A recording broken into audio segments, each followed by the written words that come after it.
Figure it out. Hello, this is Adam Koralik from Figured Out Productions. The following video is a video of some kind, and I hope you enjoy it. Hey everyone, welcome to the Figure It Outcast for February 2023. As always, this is a Patreon-backed podcast. I'm your host, Adam Koralik, so if you are a Patreon backer, you get early access to this as well as all my videos. You can get shout-outs, you can pick subjects, you can even be on the podcast. And speaking of which, Abdullah has returned. Welcome back, my friend. Hi, happy to be back. Oh, so thrilled to be here. Oh, man. Well, you know who else we have back, finally? Is this guy. Who are you again? I kind of forgot. Not a day goes by where I don't ask myself that same question. Mm-hmm. You're the evil Rob Thanos, is my understanding, and you've returned. It was inevitable. All right, well, welcome back. So now we are going to talk some subjects here. So the way this works, if you're brand new to this, potentially, is that the backers get to pick subjects. People on the show get to pick subjects. Abdullah actually had the right to pick something. He kind of decided not to, which is totally cool because we had other subjects, and I know you really liked one of them. That one will be our second one. Our first one is going to come from a backer named Chuck Shaw. Now, Chuck Shaw is a great guy. He runs the Missouri Game Con, and he's a very nice supporter of the channel. I appreciate him. And here's what he had to say. What are some of the Game Boy Advance games that deserve a remaster? I'm playing through Castlevania Circle of Moon, and the game is amazing but looks horrible. It truly deserves a remaster. So, it's interesting, the timing of this question. So, for the record, he sent me this right before the Nintendo Direct, where they, were like, hey, all these GBA games are now live. So this is actually not fueled by that. It's just kind of a nice coincidence. However, that's just emulation, and they're running them. But it is kind of nice timing on that. So does anybody have an answer to this? Okay, I'm going to start by saying that I thought about this, and see, the funny thing is, what I used to play a lot on the Game Boy Advance was those Nintendo first-party titles. And so I don't think those need a remake, because you essentially get the same thing but on an updated console, in principle. Okay. Yeah. It's for the GBA. It's like, honestly, I get where he's coming from, especially with those Castlevania games on there. They are great. The graphics can leave a little to be desired, but I really look at that GBA, even blown up on a TV through something like a Game Boy player, or right now on the Switch Online service, I think they look really good. I really see a lot of those as the pinnacle of pixel art from that era, of 2D traditional sprite-based pixel art, in an era where everything was kind of going into polygons and things in the early 2000s. Games like Zelda the Minish Cap and Metroid Fusion, I think the graphics look phenomenal on those. They really do hold up well. I do think, there are a few that I would say, like kind of some deep cuts. I really like, there's an Astro Boy game called the Omega Factor on there. Now, I like anime about as much as Adam does, which is obviously a lot, right? No, that's surprisingly no. Surprisingly, no. So I've never watched an Astro Boy thing in my life. I really don't give a shit. But there's an Astro Boy game on the GBA which is so fucking good and has an amazing soundtrack. It's like a 2D, think of it like a Mega Man game. It's made by Treasure, who does awesome games throughout their history. And I could see that having kind of like an HD-ified remaster, maybe with some widescreen support, running at a higher frame rate, things like that. If you wanted to do more of a hand-drawn art style as opposed to the pixel look, I think that could be kind of cool. And then my other kind of backwall pick would be the developer Game Freak are behind the Pokemon games. They have been since the 90s. But they actually made a game in, I guess it was 2003, 2004, called Drill Dozer. And that's a great kind of 2D. I don't want to call it a platformer, but it's like a 2D adventure game where you kind of control this, this rideable drill to defeat defeat enemies and solve puzzles.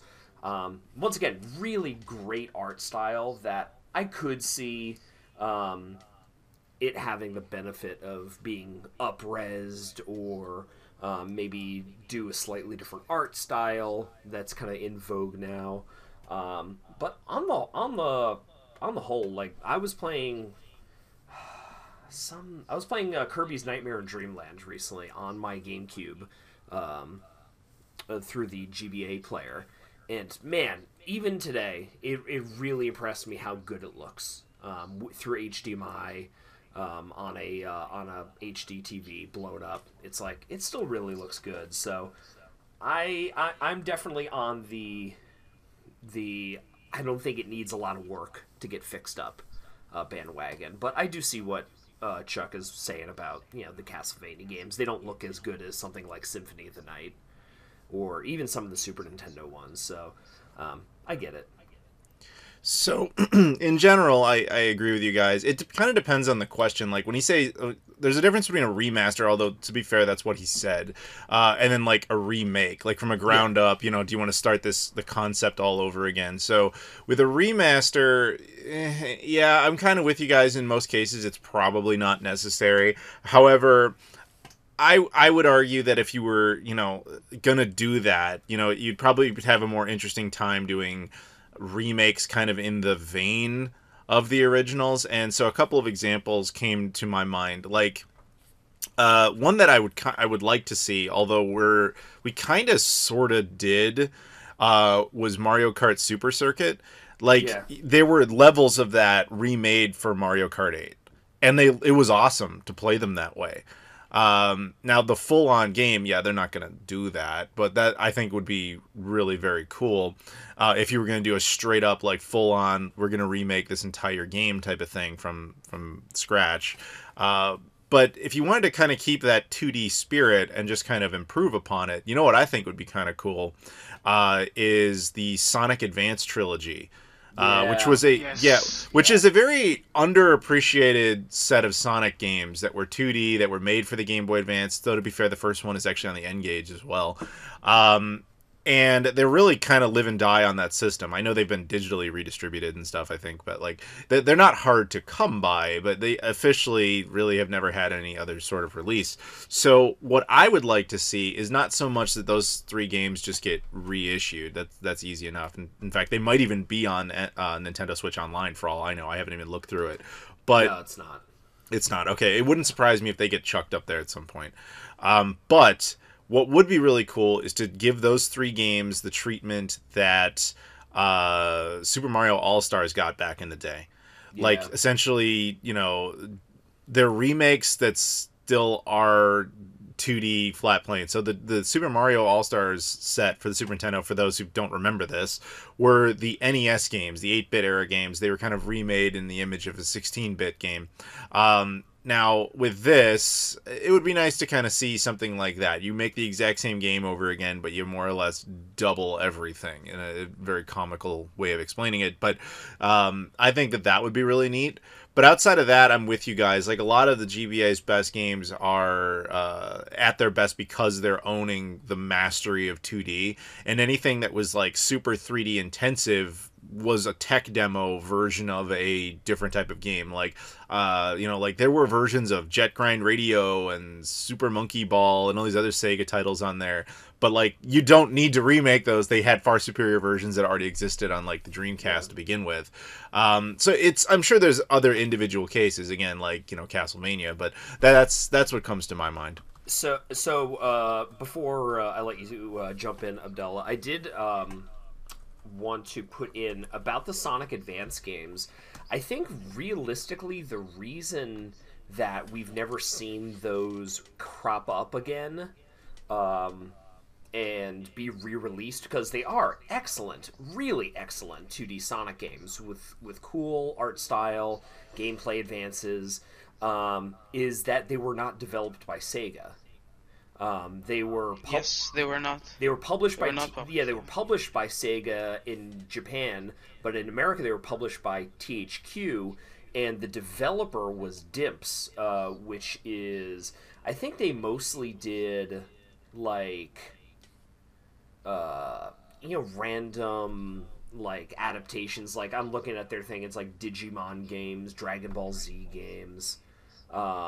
Nothing like really of note. And I think maybe that's why Sega doesn't look at them in the same way as some of their other Sonic games, just because they're not made by Sonic Team and not made by Sega. You present an interesting point, but that could also be exactly the reason why you want to remake them from the ground up. True. Can anybody else think of any other titles they want to throw out there, or is that about it? Obviously, Franklin's The Great Adventures. Dude, we haven't been chosen. You can't. We're not worthy of Franklin getting a full remaster. Franklin HD.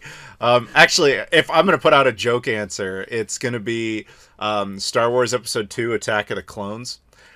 So the reason I say that is so. You of course know, we used to do a lot of movie tie-in games back in the day. Phantom Menace famously had that PS1 and PC game. Revenge of the Sith had a Xbox, PS2, I think it was even on GameCube game. That game's even backwards compatible with the Xbox Series X, by the way. Mm-hmm. But Star Wars Episode 2's movie tie-in game was exclusive to the GBA for some reason. So my joke answer is a ground-up remake of a movie tie-in game for Star Wars Episode 2. Actually, like, totally, like, legit, I really like the Episode 3 game that they released for GBA. It kind of feels like a spiritual successor to, like, those Super Star Wars games on the Super Nintendo. Do you mean Star Wars Trilogy? No. It's called Episode 3, like Revenge of the Sith. It was like a 2D... the Ubisoft one. Yes, it's like a 2D beat 'em up platform. Okay. Yeah. With really great pixel art. Like, that would be kind of cool to see. Like, that's actually a really good game. Well, now that Ubisoft sort of has the Star Wars license, maybe you'll have your dream come true. Make it happen. All right, so that'll do it for this subject. Thank you very much, Chuck. So we'll move on to the next one. This comes from a new backer, sort of. He's Lodmot. Canonically, within the server lore of my Discord, he's the wealthiest human being that's ever existed. And he's been a backer for a while, but this is the first time he was at like the tier in which he wanted to get a subject. And I know, Abdullah, you're really excited about this one. So I'm just going to read it out. It's quite interesting, yeah. Yeah. So what are the most popular video game genres currently? And how or why do they differ from what was popular in the 90s? And if they are different in any way, is there a possibility of things going back to basics, back to how it was in the 90s? Another simpler question probably I would ask is, what's your favorite genre of all time and how did you get into it? So essentially this is a history question, history versus modern comparison, and then like where we kind of stand on it is my read of this. Do you guys, Abdullah, I'm going to let you take point since you seem very excited.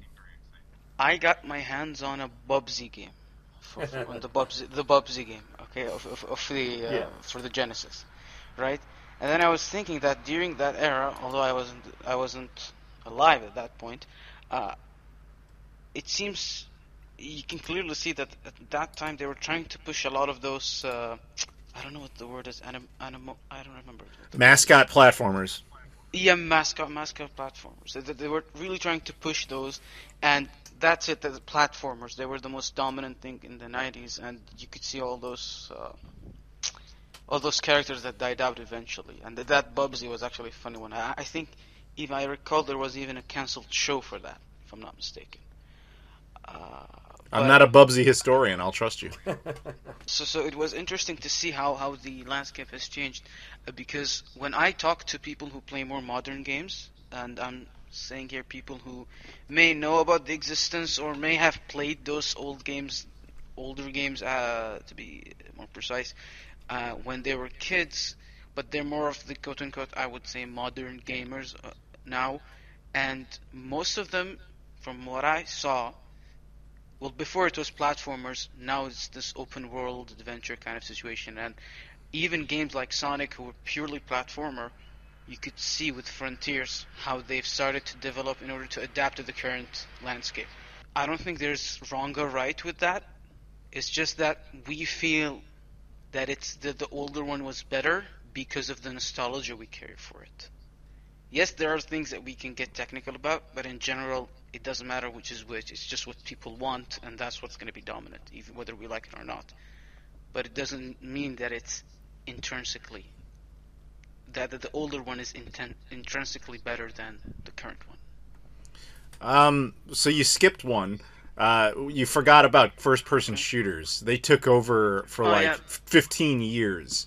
Those I forgot about them. Yeah. Yeah. But because I don't play them a lot, that's why. Well, that's fair. But like, I'm just all right. So basically, yes, he's right. Historically, late '80s through all the '90s, the entire rage was platformers. Everybody made platformers off the back of mascots, Mario and Sonic, obviously. And then I would argue then while we started having more first-person shooters and we started having more open-world stuff, I think it really settled into first-person shooters. I want to say first-person shooters really dominated the market. I don't know, Rob, help me out on this. I would think probably in like the 360 era. Yeah, I would say like starting with like Halo 2, maybe. Yeah. Like, kind of through like the Xbox 360 era, Yeah, I would agree with that. I think Halo 2 is probably the game that set that off. Like, I would argue Super Mario Brothers set off the platformer. Halo 2 probably set off the first-person shooter. Even though I personally am on like Team Goldeneye, I'm not naive. That's not the game that made the industry change. And then first-person open world games. As much as I would love to credit something like Shenmue, it flatly is false to say that that's the game that did it. It would be something probably akin to like Skyrim. That GTA. Really, yeah, GTA is another case you can make. GTA started I would say a mini phase of the mafioso specific open world. Because you had The Getaway, and of course you had Watch Dogs, and exactly. You had all these other games like that. I would say the true open world, the way he's comparing it to say Sonic Frontiers, I would say that all is kind of born of Skyrim. Yeah.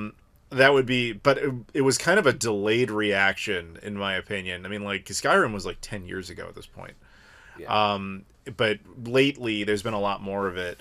And, I guess I would argue that that's where that trend started, and those are your big ones. So, and to Abdullah's point, I don't really like one of these more than the other. Like, I would argue that I have some of my favorite games exist in all three of these genres.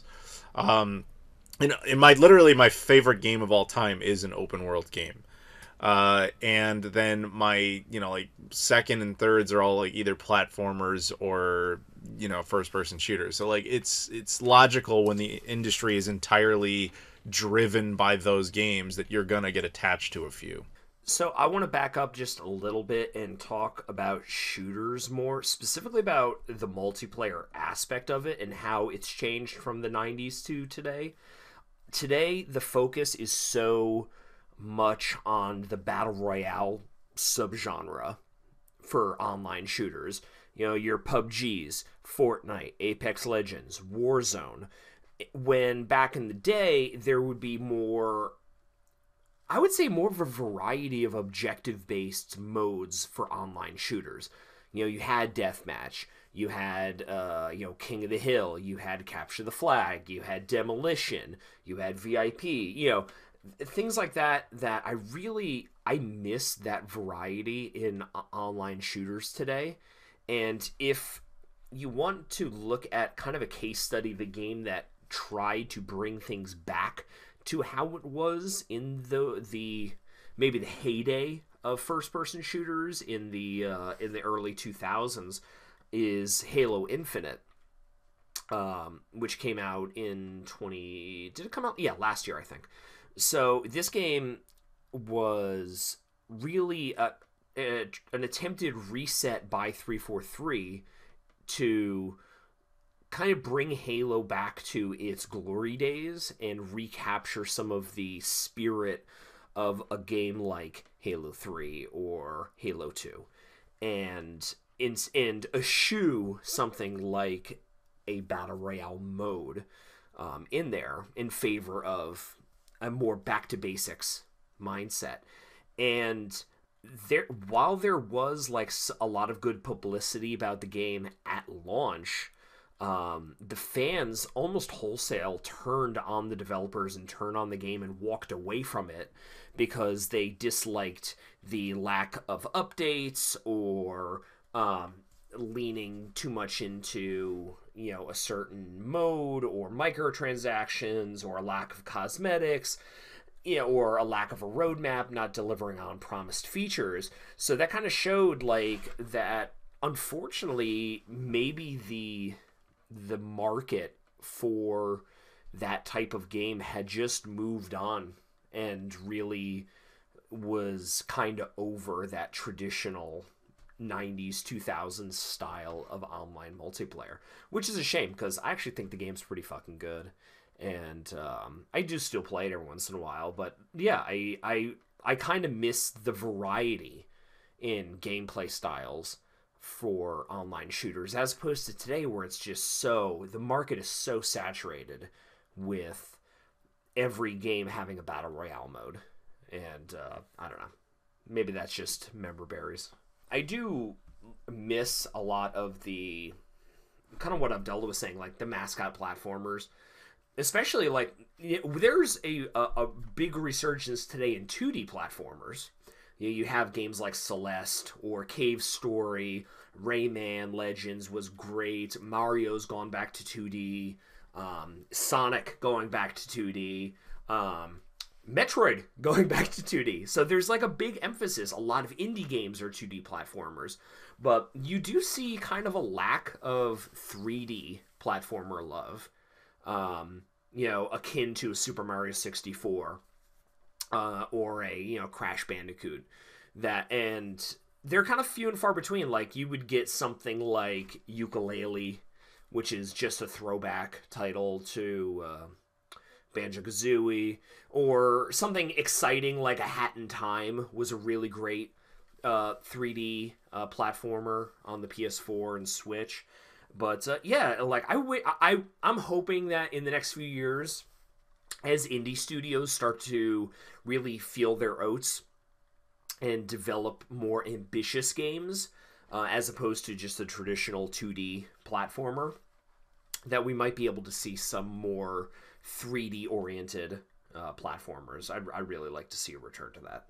So basically that's your answer to his question about how is it possible we go back to the basics, like how it was in the 90s. We're never going back there as like the dominant way the industry runs. But I agree with you that you're going to get those nostalgia throwbacks because the generation that played those as kids is all us now. We're the dominant economic generation now, believe it or not. Millennials drive the economy forward with their buying power. So when you're like, hey, I want a Metroid game, but I want it to be like the way I remember Metroid, that's what they're going to do. The irony of this is, of course, people really seem to like that Metroid remaster that just happened, but that's a different discussion. Yes. But even that is based on a version of the game that came out over 20 years ago. Again, nostalgia generation.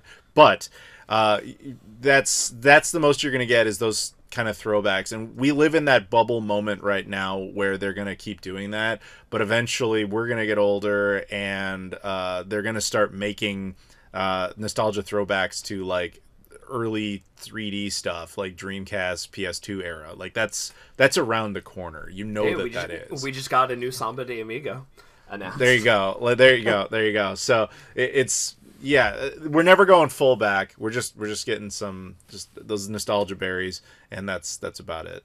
Yeah. Anything else to say on this? No, nothing. I guess you guys pretty much covered it all, I guess. Okay. Then we will move on to a round of shout-outs. The following people are Patreon backers. They are at the tier in which they get a shout-out. Also, by the way, thanks again to Lodmont. So the shout-outs are for Tim Inman, Luis Bonilla, Loke, Michael Kelly, and Trey Wagner. Once again, that's Tim Inman, Luis Bonilla, Loke, Michael Kelly, and Trey Wagner. Thank you guys very much. The show, the channel, all that is not possible without you guys. You're the real heroes. And we're back. What's up? We've got Joseph with us now. How you doing, dude? Hey, Adam. I'm doing all right. What about you? Good. I am not bad. I've also got Rob here. He's. I'm good. Thanks for asking, Joseph. Hey, you're alive.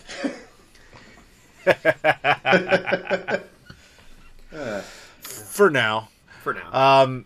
Yeah. It's a big ask. So it is. All right, so let's just go ahead and get started. So Joseph, of course, as you get to be on here and you pick a subject. You actually wanted to talk about now at the time we're recording this, the very recent Nintendo Direct. I'm going to be fully honest with you guys. I did not have the opportunity to watch it. I was married to editing stuff the whole time, so I just kind of caught some of the highlights. Very notably, the thing that interested me the most would be the Metroid Prime remaster, but I'll let you take point on that. All right. Well, speaking of... well, I guess we could start with the Metroid Prime remaster, because that was actually one of the highlights for me as well. Yes, it was. So, I'm not sure how many people are... I mean, I guess for this channel, a bunch of people probably are, but the Metroid Prime remaster has been rumored since basically Metroid Prime 4 was announced the first time. And at first, everyone's like, oh, we're going to get the Metroid Prime trilogy remastered on Switch, and then eventually it sort of morphed into it just being Metroid Prime 1. I was like, for a while I was like, that doesn't make sense, and then it turns out that, yes, it is in fact just Metroid Prime 1. On the other hand, from what we saw of the Metroid Prime 1 remaster on the direct footage, it looks really good, and they actually put a lot of effort into remastering it and like redoing the textures and stuff. It's not just... like, okay, here's the game, it's on Switch now. So, that's good. It's also actually already available to buy if you want to buy it digitally, or you could wait until the 22nd to get it physically, which is also surprising. I would have expected to wait a couple of months for it after having it officially announced. You gotta love the price point, too. Like, it's also only $40. It's like, that's great. Yeah, which, I mean, to be fair, I mean, last time they released Metroid Prime Trilogy on the Wii U, it was $20, but that was literally just the Wii version on the Wii U. Yeah.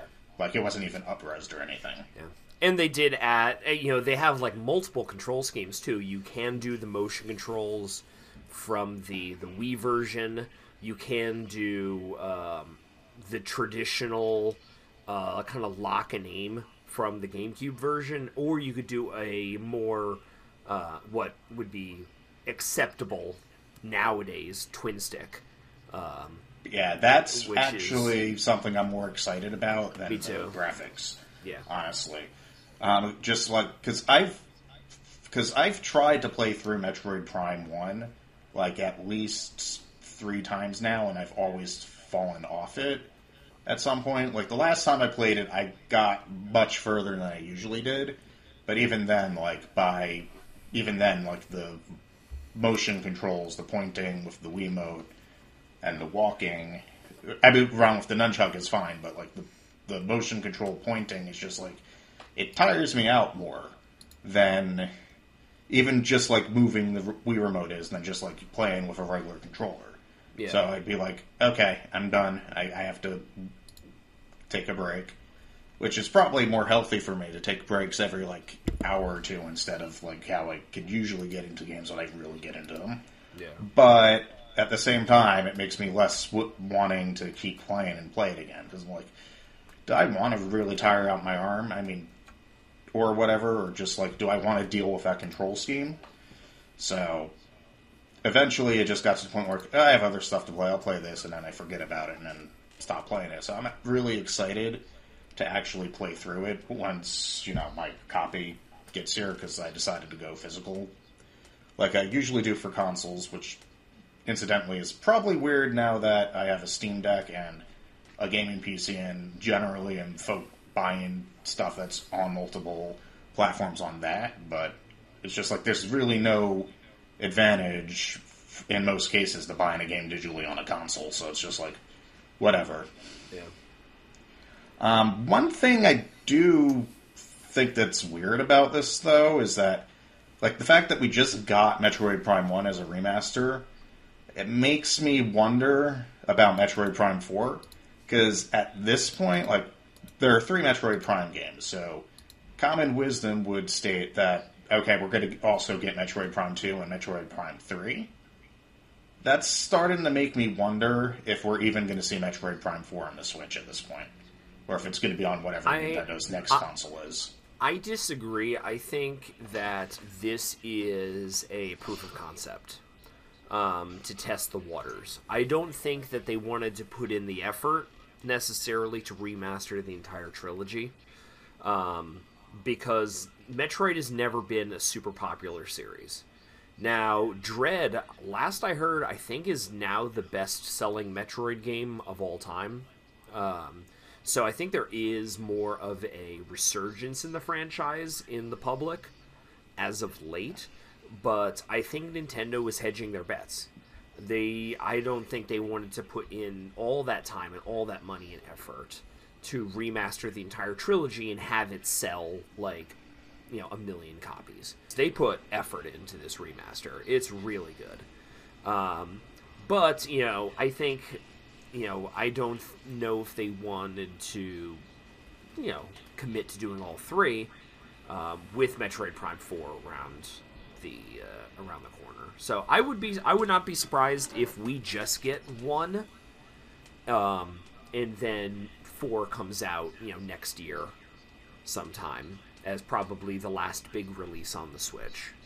And then they could apply that same textures and game design to 2 and 3 as well. Maybe. I would argue that I mostly agree with Rob's assessment. You have to remember that Metroid Prime 4 was originally announced only as a way to appease stockholders or shareholders, because at the time that was off the back of the Wii U and Nintendo was not in good shape. This is before the Switch was a success, so they kind of announced that just to bolster the share price, while at the same time not really having anything to show for it. And that's kind of still where we are. I think Rob's kind of dead on when he says, like, realistically, they didn't have a whole lot of faith in this, and this is a great test of the waters. This would cost them a lot less to do. It would theoretically shut up the base for a while, and at the same time, you have some hard numbers about how much of a Prime base there is. And Nintendo has learned the lesson that we keep teaching them, which is, even though we say we want a nice boxed collection of all 3 games together at one time, we will totally buy it at full price separately. I agree with him that if we do even see a Metroid Prime 4, it's probably going to be treated the way Breath of the Wild was for the Wii U. Like, yeah, technically it'll come out on Switch. It'll be like this last big hurrah, but it's also going to be part of their big launch window for whatever the next thing is. Because, correct me if I'm wrong, we haven't seen anything for it other than that initial little, like, title card trailer, right? We did also hear that they restarted development entirely. Well, because I think they had it for Bandai Namco developing it, and then they did not like what the 2 years of development on it had produced. So they literally took it away from Bandai Namco and gave it back to Retro Studios. So, yeah. I mean, that was 5 years ago. So you have to think that Retro Studios now is very different than the Retro Studios that developed the initial 3 Prime games. So there's different artists, there's different corporate heads, there's different designers, there's different writers, everything like that. So you're starting from ground zero. Yeah, I mean, and working your way up. So and keep in mind, the first game's over 20 years old now. Yes. Yeah. So, how old do you feel? How old do you feel? As someone who didn't play it when it was new on the GameCube, that doesn't really make me feel that old. But then again, a bunch of other stuff has made me feel old already, so it doesn't matter. Fair enough. Although two quick things I will say, because there's more about this direct than just this. The interesting thing about this Metroid Prime remaster is that it was done by Retro Studios. So I think they might have been possibly even using it as a test bed for some control schemes or assets for Metroid Prime 4. Entirely possible.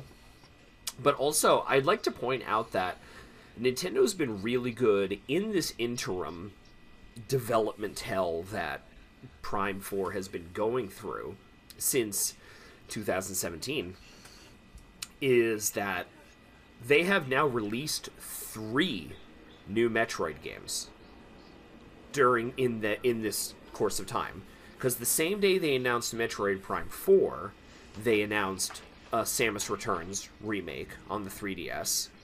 Then they announce and release Metroid Dread on the Switch, and now Metroid Prime Remaster. So they're doing a good job of not letting this game, Metroid Prime 4, or this franchise, get too far away from our collective consciousness. They're it's like, it's coming. Here's some more stuff. Like, we'll drip feed you some games every couple of years to kind of keep you satisfied until this comes out. I think that if they had released the entire trilogy, that would not bode well for having Metroid Prime 4 on the Switch. If they had put that much effort into remastering 3 games, that would tell me, yeah, this is not coming out anytime soon. Yeah, fair enough. Like, if they had done like the level of effort that they put in for this single game remaster on all 3 games, yeah, I would definitely agree with you. But on that for sure. So yeah, I guess it might be possible that Prime 4 is still going to come out on the Switch, or it might be a Breath of the Wild and be on both things. Technically, who knows? It really depends on how soon it is when Nintendo actually releases a new system. Because on one hand, how old is this Switch going to be next month? 7 years. Jeez, yeah. Yeah, 7 years. Isn't that insane? Yeah. And well, it's actually 6. No, 2017, 18, 19, 21, 6. 7. 6. 2017 to it's the 6th. It'll be the 6th anniversary. 20. Yeah, it's 6. Ah, shit. It'll be the 6th. Yeah. That's why I'm a history you have to learn, teacher, not a math teacher. Yeah, not a math teacher. It'll be 6 years old. So, but by the time Metroid Prime 4 theoretically is done, best case scenario, it's like 8. If that makes you feel any better. Yeah. I mean, you want to know the difference that 6 or 7 years makes in the perception of a company is that we heard about the Switch for what, 2.5 years before it came out? All Project NX, yep. NX, and like, oh, it's a portable, and all like leaked designs and stuff, and tracking, large orders of NVIDIA graphics chips and shit, all in anticipation for what the Switch would be when it released. We've heard fucking nothing. The only acknowledgement Nintendo's made about a successor to the Switch was, a year and a half, 2 years ago, when they said that the Switch was halfway through its life cycle. And I think they said it in a direct or a press release. So, people are expecting the Switch 2 coming out next year. I wouldn't be surprised if it's another 2 years. I really do. So, I want to add to that. First of all, you're right about the 2-year window, because I'm looking at my own videos. I decided to look up NX because I used to do videos like this. My first video on Nintendo NX was March 18th, 2015. Yeah. Okay. So two years exactly before the Switch came out. Yeah. Yeah, pretty much. So about 8 years ago at the time we're recording this. So, but you have to remember, they were coming off of a flop. Yeah. So the idea was to try and push the next hardware relatively quickly to get over the Wii U. They're not going to approach it the same way with a system that's a success. The next, they're not going to tell us like 2 years in advance, like, hey, the thing that's going to replace the Switch is 2 years away. Stop buying Switches now and start focusing on the new thing. They're not going to do that. That's going to be more of a, like, look at more the way they announced the Wii U originally off the back of the Wii. Like, the Wii was still their dominant thing, and all of a sudden, here's the Wii U. Project Cafe was like, here it is. It's all just here. Yep. And there was only a launch between the announcement and the release was only like 4 or 5 months. Yeah, I think it'll be closer to that. I mean, that's what I think it was. It'll be closer to that. That's what it was for the Switch too. We never got a Switch prototype at E3. Or But they announced no, dude. I literally just told you they first started talking about this as Project NX over 2 years before the release. I know. With the Wii U, it was not that case. It was only like 5 or 6 months because the difference is they were coming off of a flop versus coming off of something successful. Whatever the eventual successor to the Switch is, I'm calling it most case scenario, the first legitimate, real notification we get from Nintendo, best case, 6 months. Not some random YouTuber saying, like, guys, my cousin at Nintendo says it's only like 4 months. So, yeah, I hate, as a YouTuber, I don't respect that at all. When people are out there like, guys, trust me, there's Switch 2 Pro 4K edition rumors. Just stop watching those videos, guys. Stop it. They are basing that on nothing. Anyway, so you will hear official sources at some point say, like, we're doing something. The question is when that is. I am in the camp of the successor probably comes out in 2025. And I think we're going to start hearing very serious rumors at best case scenario 2024. I think the rest of 2023, we're not going to be dealing with this. Yeah.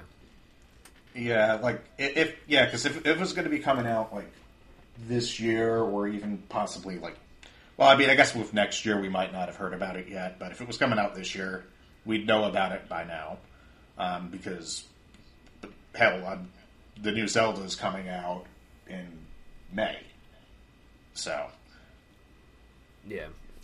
I mean, as I said, that's all hearsay. But anyway, to get back to the topic at hand, so I'm looking at kind of the list of things that were announced at this Direct, and just kind of quickly some of the stuff that really, really scratches the itch for me. I am thrilled that they are re-releasing Ghost Trick Phantom Detective. That's a excellent, and very expensive DS game. Really, really cool concept, 2D, stylized, cel-shaded art style, where you die and you're a ghost and you have to like work to solve mysteries, and it's like a puzzle element. Really, really creative, excellent game. I definitely was happy to see that get a re-release on a more popular hardware. On a more popular hardware than the DS. Well, well, here's what it is now. Well, it's more relevant because when it released on the DS was aging very badly. No, like it wasn't attracting a lot of things. It was a very short print run indie release. It was not, it didn't have the publicity. Nintendo wasn't doing directs at that point, and now it's kind of a hidden gem, so it's good that it's getting a little bit more of a spotlight in relevancy. Yeah, like I was definitely excited to see that. I never played the first one, played the game originally. I don't even know if I'm going to play it now, but I just saw it and was like, holy crap, Ghost Trick, really? Nice. It's a great game. So that it's great to see Advance Wars reboot after a year after it was supposed to come out initially, get a firm release date. Obviously the Metroid was huge. I saw like a lot of kind of GameCube love in this. Pikmin, yeah. Pikmin 1 and 2, Tales of Symphonia Remaster, Metroid Prime. Yeah. They name dropped Pikmin. They name dropped the GameCube during the Mario Kart 8 they did segment a couple times. So it was like, it was a lot of GameCube love, and I'm always there for that.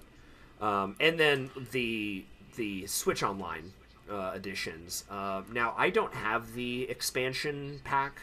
Neither do I. But this is the first time that I've really been tempted to. You want to hear some irony? I do. Oh, you do? But here's the thing. So shout out to another YouTuber, guy named Gary. His Rock Solid Gaming is his channel. So he buys that whole like Nintendo Switch Online like Ultimate Expansion Family Plan or whatever, and he just added me to his plan because he was like, I got the Retro Fighters like NSO controller. But I couldn't do videos. I couldn't do a video on it because I literally don't have this service. He's like, oh, I got you. He just like linked me up. So he's like, there, now you have access. You can do whatever you want. So the expansion pack, I have that. So cool. Maybe we'll talk about it more point. But I just thought you guys would appreciate the irony. So have you? I know this is kind of jumping ahead. Have you gotten a chance to play Goldeneye yet with the expansion pack? You're very much jumping ahead. Wait on that one. Yeah. But the Game Boy games, the Game Boy Advance games, which is kind of cool because we obviously were talking a bit about Game Boy Advance stuff before. I mean, you know me, like I'm not really into the whole like, hey, we're gonna play stuff digitally thing. The one thing I do like about this though is that it keeps a lot of these games kind of relevant to people, and then they stay in the public consciousness and people can enjoy them. New generations get easy access to them because I'm not naive. I'm not expecting everybody to go out and buy like an original Game Boy Advance cartridge of something, but it's got a couple of perks, as well as the fact that if it lowers demand on some of the retro stuff, that means guys like us can get this stuff more affordably. Yeah. Like, I'm probably not buying the expansion pass, even with the GBA stuff, because I didn't buy it for the N64 and Genesis stuff. I'm probably not going to buy it for the GBA stuff, but at this point in my life, I also have bought, like, a bunch of GBA games. I have an Analog Pocket, I have an actual GBA, so it's, like, a lot less necessary for me to do that. Like, if this was, like, 8 years... If this was like 8 years ago, I mean, and something like this was happening, I probably would have been completely on board.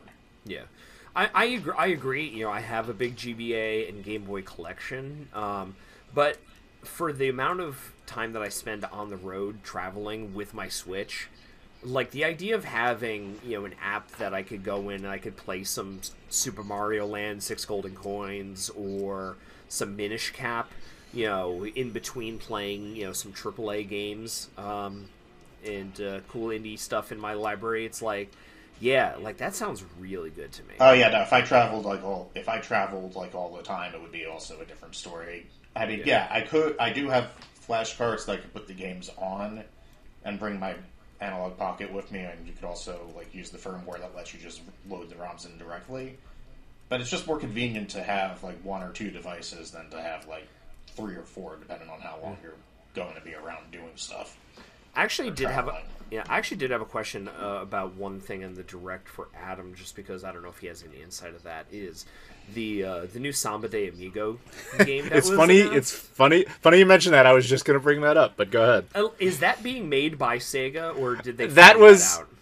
See, I was actually going to start talking about exactly that. The truth is, I don't know. But what I was going to say is, it would not surprise me at all if Sega simply farmed that out. That's kind of their model lately. For anybody who doesn't know this, a lot of the big Sega titles where they're just kind of doing throwbacks to legacy content, Samba de Amigo potentially one of them, but something like Crazy Taxi, where they were involved in this game called Taxi Chaos, Streets of Rage 4, Panzer Dragoon remake, all those. Sega doesn't actually make any of those. They just license out the IPs to other companies and say, look, you want to do like a little low print run, low budget thing because you're a fan of the franchise. We'll give you the keys to the franchise, and you just cut us some royalties, and everybody kind of wins here because then we get a new game and we can put our name on it. We get some money, and the fans are happy because they got a new game, and the game is made by people who are actually passionate about that particular franchise. I don't know if that's the case with Samba de Amigo, but no part of me would be surprised by that, because I can't imagine that their internal team sat down and said, this is the franchise to bring back. I don't see it that way. Sega internally typically focuses mostly on Sonic, Yakuza, and, to be honest, Football Manager. Those are like the things. I'm serious. That's what they focus on, like with internal development. Yeah, they tend to just they bought Atlas and lets Atlas do Atlas things, but precisely. Well, that's different. They don't interfere with Atlas. Is basically the way that is. That's a different arrangement. But anything with legacy content, typically this is their approach. But I guess, to be fair, I don't actually know if that's the case with Samba de Amigo. I was not told about this, so could be. It wouldn't surprise me. So I guess the last big elephant in the room, in terms of the direct, the big game kind of showcase was for Tears of the Kingdom, and I'm starting to get kind of the rumbly tummy like hype starting to grow inside. I think this is the best trailer that they've shown so far of this game. I'm really looking forward to it. Yeah. Did both of you guys kind of play, or maybe not to completion, but a fair amount of Breath of the Wild when it came out? I played a ton of it. I actually played a lot of it on the Wii U at first because I wasn't able to afford a Switch, and then Persona 5 came out and I fell off that. Then when I got a Switch a couple of months later, I rebought the game on Switch and played through everything I already played through and then finished it there. Yeah. So, good game. How about you? No, not really. To be totally honest, I famously have only ever beaten the NES Zelda games. I'm way behind on that because my girlfriend requires that we play the Zelda games together, but then every time we're together, we never really bother with it. That sounds like entirely your fault. It is. Yeah. I'm not blaming anyone other than myself and potentially her. Yeah, that would definitely not work for Breath of the Wild. By the time I was actually done with it, I was 70 hours in. So, yeah. I mean, to be fair, I was talking to my wife and I was like, "You should play Breath of the Wild," and she's like, "Yeah, it looks really interesting, but I'd rather just watch you play it." So I get it. Relationships, man. Yep. Yeah. So anyway, so to answer your question, no, I have not played the game extensively. Okay. Yeah, I mean, just kind of that intro, where you wake up and you go outside. That part. Yeah, the tutorial. Yeah, essentially, yes. Well, at least I never claimed to be an expert on this game. You much about how the game actually works and gives you a mini experience of how the game actually is. Yeah, I mean the plateau is a perfect opening, to teach you all of the necessary mechanics and give you an idea of what the game is going to be. It's perfect. But yeah, I'm really looking forward to it. What else can you say? It's fucking Zelda. Yeah, I'm sure it's going to be fucking awesome. So this technically wasn't part of the Direct, but how do you two feel about the price tag on it? It's a reflection of the industry. Personally, I'm more than happy to pay $70 for something like the sequel to Breath of the Wild, knowing how much time I'm gonna get out of the sequel, most likely, and also, I'm a software developer. An extra $10 is not really gonna be noticeable to me. I'm just surprised that they're doing it now on a Switch game instead of just doing it for everything when the next system comes out. Yeah, but the fact it's not even standardized either is also surprising. Yeah, Nintendo's usually been pretty good about holding out a little bit, at least one more generation against Sony and Microsoft's pricing. So the $60 games really started in 2005 with the 360. The 6th gen games usually hovering at $50. But when the Wii came out, Nintendo was still charging $50 for the games, and they only started charging $60 when the Wii U came out. So if Sony and Microsoft started really charging $60 for $70 for games when the PS5 and Xbox Series X came out, they gave them a little bit of time to kind of warm up to that price point. And if it's any consolation, fucking Metroid Prime Remaster is $40. So if you get that and Tears of the Kingdom, that equals out to $57 a piece for each of those, and that's a damn good deal. Mm-hmm. And honestly, Pikmin 4 is coming out after Zelda. That's still $60. Yep. So it's not like Nintendo's all games are 70 now. I think it's the like quadruple A or like high triple A games. Yeah, it's almost certain. Part of it is almost certainly that the game's too big to actually fit on the standard size 16 gig. It's card. possible, yeah. I mean, the file size has been revealed. It's 18 gigs on on the digital. So I mean, we were talking a little bit before about potential Switch successors, and that could be a little bit of an insight into. I think everybody genuinely expects the Switch's successor to be backwards compatible, because they would be fucking insane if they didn't do that with Switch games. So maybe they are employing like a little bit of new technology in a more high capacity Switch cart with a game like Tears of the Kingdom that might go on to be the standard size. For any I know the successor. higher capacity carts existed since like the beginning. Yeah. Because very famously, all the third parties never used them and just made you download half the fucking game. But so it would not surprise me if whatever the successor is gets some sort of definitive edition of this game, all the DLC, that sort of stuff. Because when they actually get to the successor, which again I think will be in like 2 years, will only have been about a year out. Well, a year and a half out from this game. And that's enough time for people like, I played it, but I'd like to revisit it. Oh, and now it comes with all DLC, and it runs at like native, probably, I'm going to be honest, it's Nintendo, so it'll probably start running at native 1080p, as opposed to it probably runs at like native 720p currently. And they'll just kind of get you on that. This is the better edition, and it'll help them kind of launch that system. Backwards compatibility, I agree, but do not be surprised if you get a definitive edition of this game. Oh, yeah. Oh, yeah, for sure. So, anything else about the Direct? Or well, the first 3 Etrian Odyssey games are getting a remake. That was interesting to see. I never got around to playing them, but I did play the Persona Q games, which are basically Persona spin-off games stealing Etrian Odyssey's gameplay mechanics. So I just never got around to actually playing them. So, hey, now I'll be able to play 3 of them. Yay! Yeah. That's nice that you can get the package deal, or you could download them separately. That's a nice. Yeah. I mean, I'm getting I'm getting the package deal for sure, unless if they're not. Well, actually, they're going to be on Steam, so knowing me, I'll probably get them on that and not Switch. So it's going to depend. But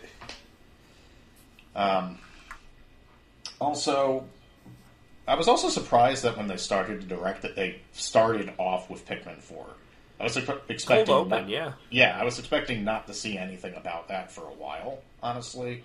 But no, they gave us a pretty lengthy show, and it's coming out this year. Yeah. I never actually got around to playing any of the Pikmin games. I did pick up Pikmin 1 recently, and I have 3 on the Switch, but I haven't played them yet. I should probably at least give them a spin before it comes out. I've played a little bit of 2 and 3. I played 1 pretty heavily, and I could say pretty definitively, at least with 3, you don't need to play the previous ones. Like they could very much kind of stand on their own 2 feet, and be enjoyable without you feeling, oh, this is, I don't know what any of this means, kind of thing. It's generally pretty good at that. Right. I mean, I figured it's just a case of, well, I have 2 of the games. I should at least try it out to see if I want 4. Yeah. I mean, so. All right. Well, I guess we're good there on the Nintendo Direct. If anybody unless there's anything else. No, I'm pretty good. All right, then we'll move on to the next subject. This one comes from Spencer Puryear, again, Patreon backer. He is at the level in which we get to, he gets to pick a subject. And this one, as Rob alluded to, we're going to talk about the GoldenEye re-release. So I'm going to kick this off by saying, if you guys have been watching my channel for years, there's a few games out there that I've alluded to over time that I wanted to see come back or get sequels or whatever. Obviously Shenmue and stuff I've talked about a million times. I've talked about Conker's Bad Fur Day, etc. One of them was always GoldenEye. I always wanted to see this game make some sort of resurgence, to come back. Not necessarily get a sequel. I mean, there's been other James Bond games, but just like what Rare created in 1997 was kind of an accidental masterpiece. and it like captivated an entire generation. Like, did you know anybody who had an N64 who didn't have that game? No. You know, it was I didn't. I had Perfect Dark. Wow. All right. Well, that's too bad for you. But so It's better. It's better. No, Don't it's give me not. that. It is absolutely not. Yes, but it is. I know people say that, but those people have brain damage. So GoldenEye is a far superior game. It just is. But anyway, so it is. But anyway, so the game finally comes out after years of being stuck in kind of legal hell, which we'll go over very quickly. But basically, the game was obviously a movie tie-in with the film Goldeneye, which ironically I was never a fan of the movie, but I love the game anyway. So it was partially owned by MGM, and all the actors involved had likeness rights, matters associated with the game. It was made by Rare, as in it was developed by them, but Nintendo owned a big chunk of it, and it was kind of all under one umbrella briefly, hence the game came out.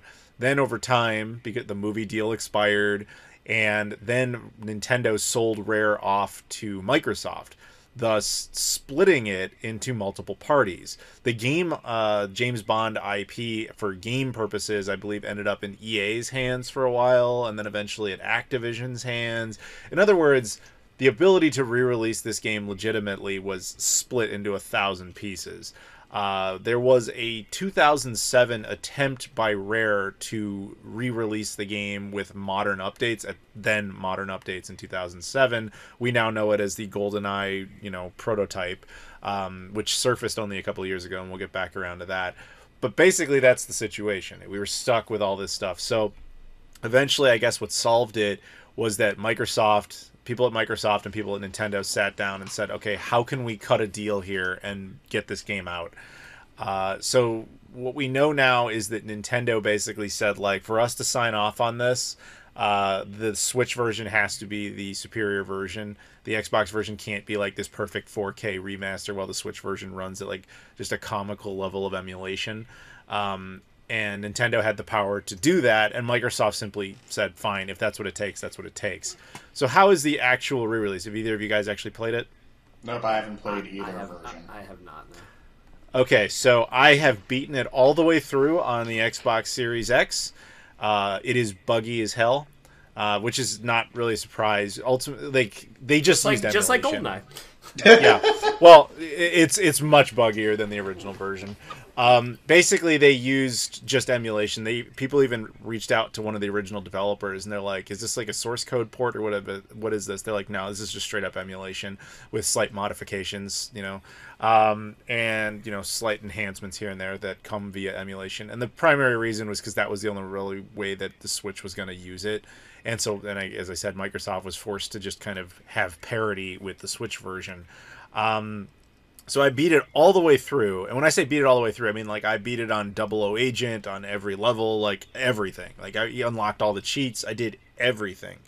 The Xbox version is considered inferior because of the fact that its multiplayer is local only and does not have any sort of online support, which was, again, another condition Nintendo had. If it was going to have online multiplayer, that was only going to exist on the Switch. So you can thank Nintendo for the Xbox version being inferior, by the way. That's Is that fascinating. Is that like actual fact, or is that just speculation? You can look this up. This is what happened. Jeez. Yeah, so, and then, of course, the distribution method. This is where it's a little foggy, because it was only released on Xbox via Game Pass and to people who had the digital version of Rare Replay. So if you own the physical Rare Replay, it would not simply update and give you access to that game. You had to have the digital version. So the only reason I have it, and people forget this, is that years ago when Microsoft was pushing Mixer, they had this thing where if you download the Mixer app and watch like this live stream, we'll give you a free key to Rare Replay. They were giving this to anybody. So anybody who actually did that, and I did that, you just unlocked this game like years later. It just suddenly shows up in your library. So I was like, fine, I'll download it and I'll check it out. And I had a great time with it, but it really was not any significant enhancement over the N64 version, other than just basic visual fidelity, because the N64 output is like mud. But other than that, it was the same basic version, but with additional bugs. Whether or not they'll patch any of that is hard to say. But even though it's running through emulation, it doesn't even necessarily include all the benefits of emulation, like save states and all that. But that said, the Xbox version does possess far superior controlling over the Switch version. So let's talk about that real quick. The Switch version has two advantages. If you care about online support, which to be frank, I do not, it has online multiplayer. Cool. I don't care about that. I never did. I was that guy who did not care about GoldenEye's multiplayer. I know, odd one out. But then it also has save state functionality, which hypothetically would be good if the game was, fucking playable. The thing with the Switch version is the control schemes are so bizarre that the game is essentially rendered unplayable. Like, you have to line your shot up with the left bumper and fire with the left thumbstick, and it's just, the left trigger. It's so counterintuitive to anything that is natural that it is so bizarre. And I say this as someone who has the Nintendo Switch Online thing because of what we talked about before. I have the Brawler 64 controller, so theoretically it should all feel like the original to an extent. It doesn't function that way. The controls complaint with the Switch version seems to be essentially universal. It's like almost unplayable. And so, therefore, if you look on YouTube and anybody's talking about this version, they'll all say it's super, super disappointing. So, what did I do? I have a hacked 360. I just went ahead and replayed that prototype that, got dumped, and I just decided this is the definitive version of this game. Even though it's imperfect, it's an unfinished prototype, it's like maybe 90% complete, it's still the best way to go about doing it. Until they patch it. They're never going to patch a prototype that was never meant to be released. I meant until they patch the Xbox and Switch versions.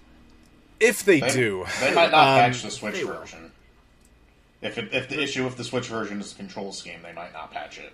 They were pretty good about patching stuff on the online for the N64 games if there was fan kind of backlash against it. I would not be surprised if they add, customizable control option.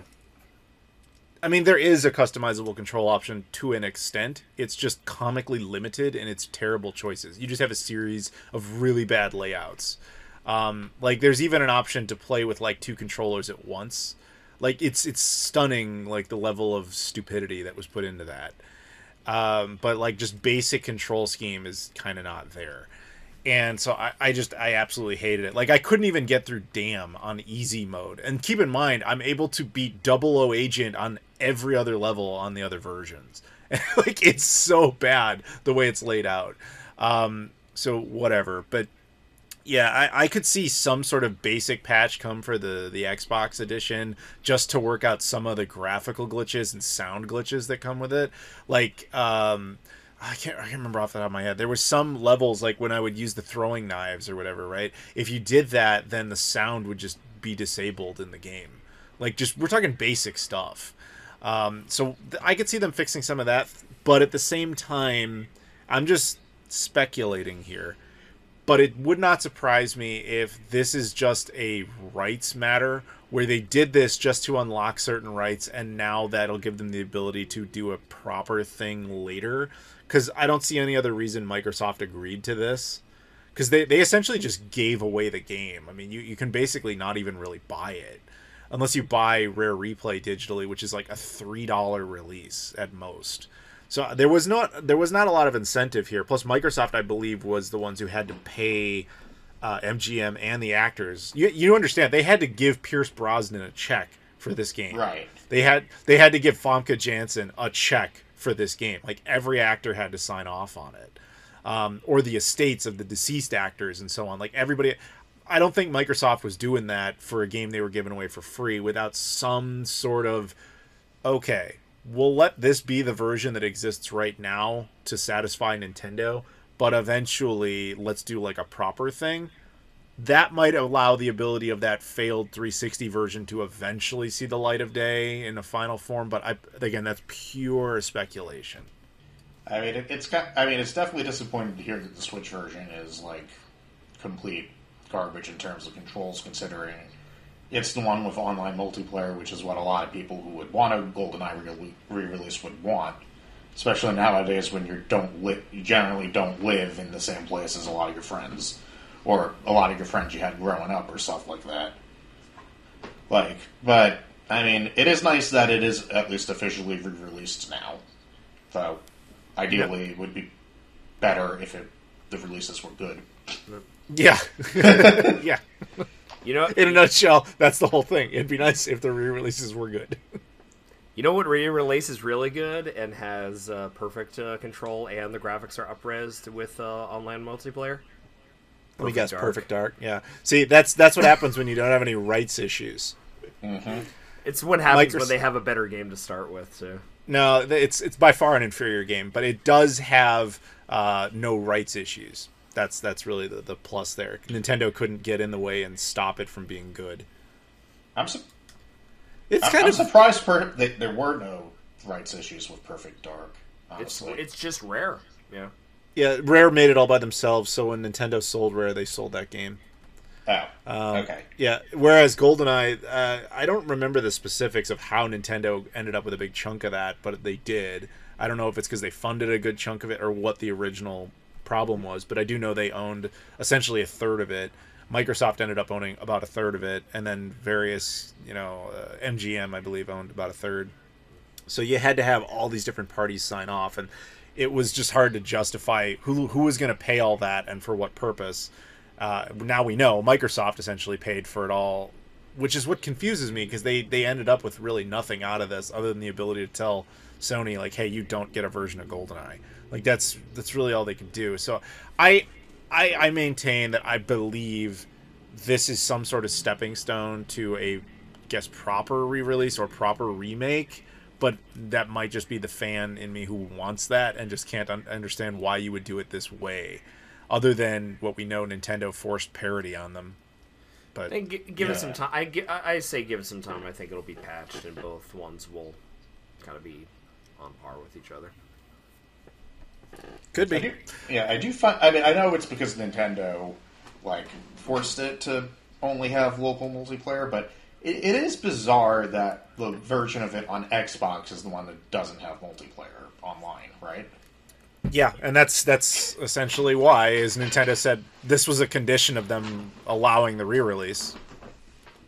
So if we're good, then I guess we'll just say thank you, Spencer Perrier, for that subject, and Joseph, as always, thank you very much for joining us. Thank you for having me. And we're back. We've got Keith. Welcome back, Keith. Yay, man. Good to be here for one last ride. So, ladies and gentlemen, this is going to be my last Figure It Outcast for the foreseeable future. Yeah, I'm sad about that. Hopefully you come back, but I understand. But, he's got to go be an adult. Yeah, the plans, of course, are to return, but I got this pesky bachelor's degree that's been a monkey on my back for years and years. And I swore to my mother before she passed away that I would get it finished. And I'm tired of doing one class at a time. And I'm just going balls to the wall and just going to try to blitz it as best I can to get my degree. Get it done. I understand. You got to do that for your mom, man. It's got to be done. So I think one last ride, I might as well go with one of my absolute favorite properties that has been gifted to me since 1993, which is the Power Rangers. Oh, yes. Oh, yes. So, Adam, I was wondering, with Power Rangers, I've heard you enjoy it as well. So I was wondering what your story with Power Rangers is. What is it? All right, apologies to everybody who doesn't care about Power Rangers. We're too nerds. No, hey, screw you guys. This is two Power Ranger nerds going at it. This is my last ride. I got to choose it. My choice, Power Rangers.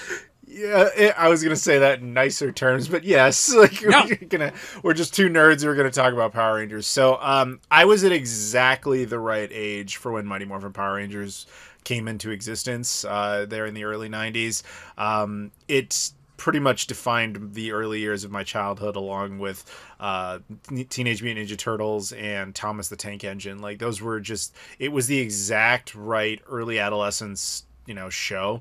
I remember just being absolutely infatuated with it. Like, you would get these, back in the day, those VHS releases where it was like 1 or 2 episodes on there, and you just thought like, oh man, this is the greatest thing ever. And you know, as a kid, I didn't understand that, you know, of course they were using a lot of Japanese footage and like a production element. All I remember is it unlocked a serious level of imagination for me, even though it's one of the most formulaic, benign shows like ever written. As a kid, that didn't matter. Like, you were, for 22 minutes, you were transported to this world where this was all possible. And, you know, it just seemed so cool. And like in all children's shows, for some reason, high schoolers are usually like these 30-year-old buff dudes that you think you're going to end up looking like someday.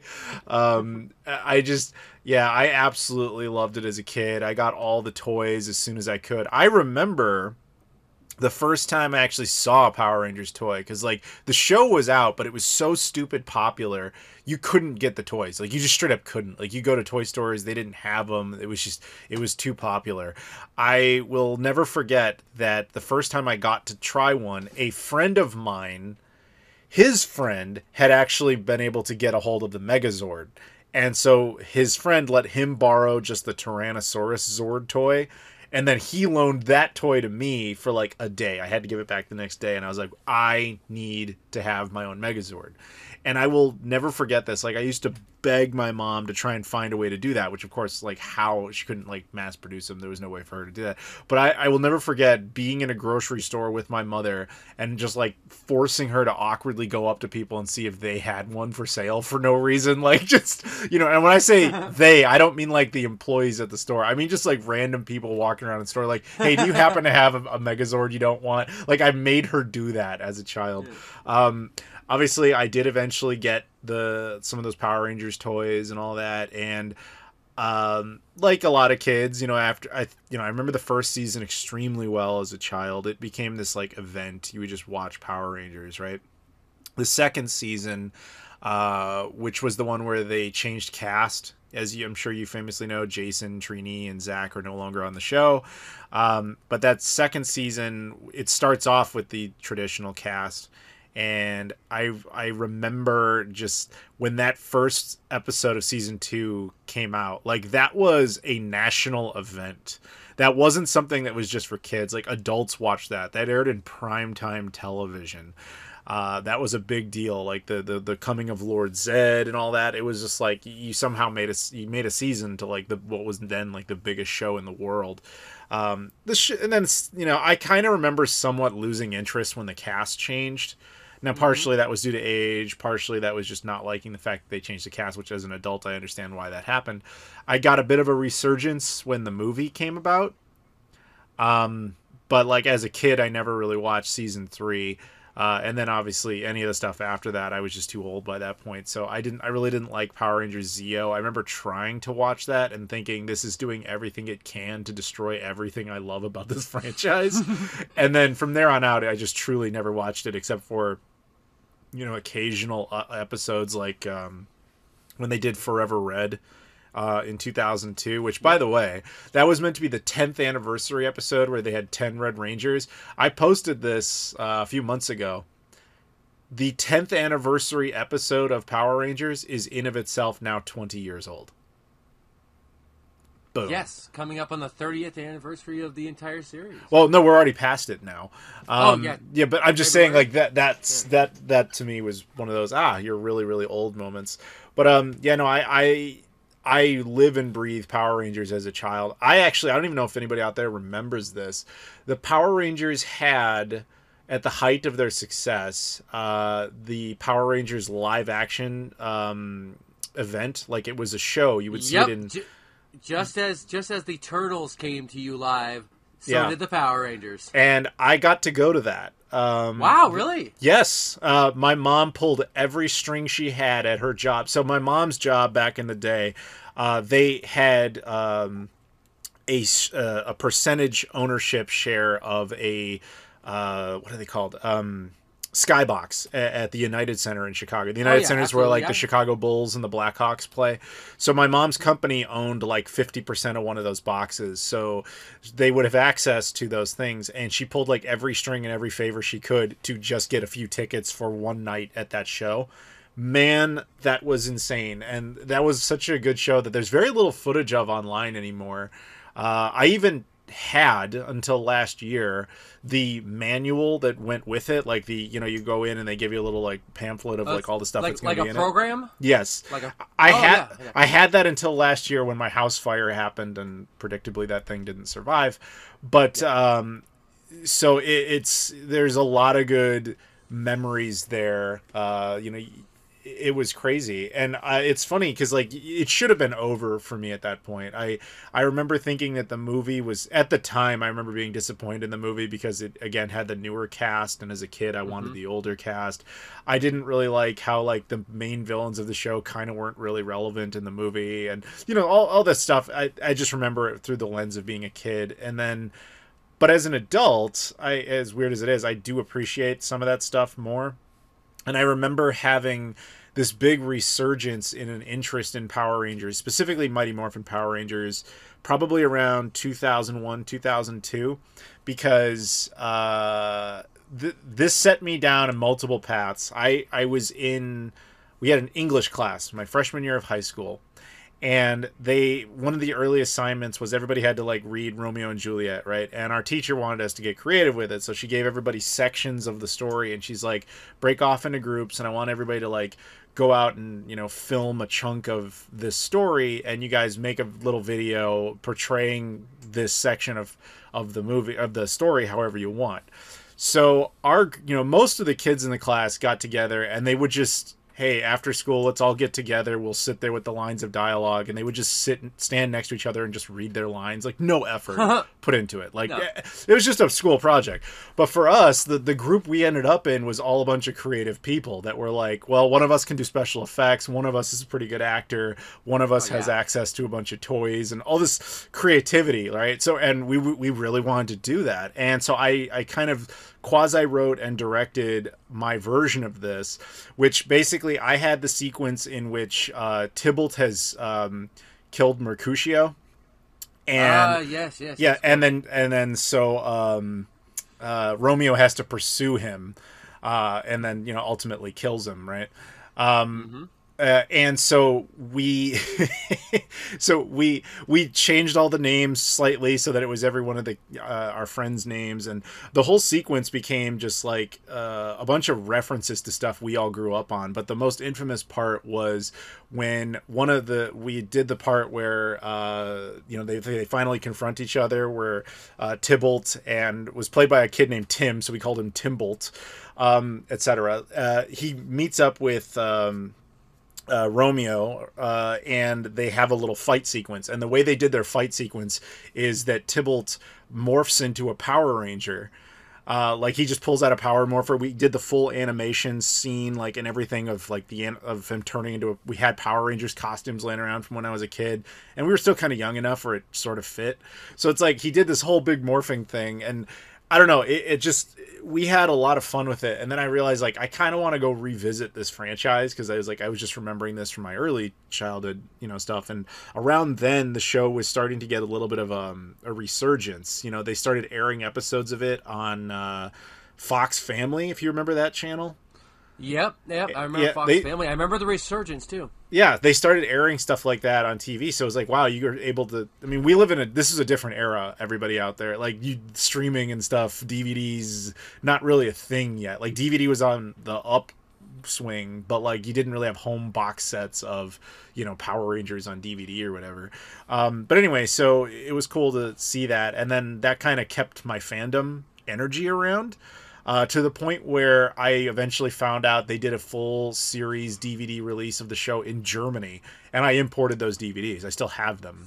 Nice. Yeah, I know. Eventually we got the show here anyway, and, you know, so I had this big loving relationship with Mighty Morphin Power Rangers, and to this day I've only ever met two of the actual Rangers.